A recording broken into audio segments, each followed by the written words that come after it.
And in fairness, mas comfortable yung tulog ko na ganito. First time ko matry itong curling set for that heatless curls na itutulog mo lang. Then the morning after is para ka nang nagpa-blowout curls. Sobrang ganda talaga ng curls, promise. Problem is, as someone a side sleeper, medyo uncomfortable siya kasi you have the bun here and then dalawa dito. So gusto ko siyang i-try, pero I'll do it my way na comfortable pa rin yung pagtulog ko. Essence muna.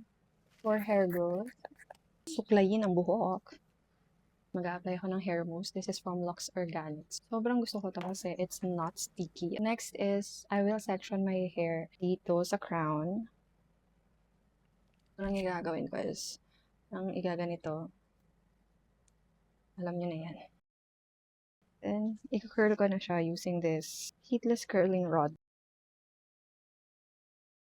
Then, for this part, I will section it higher. Nasa taas lang siya ng head ko. And it won't get in the way pag, sa side ko natutulog.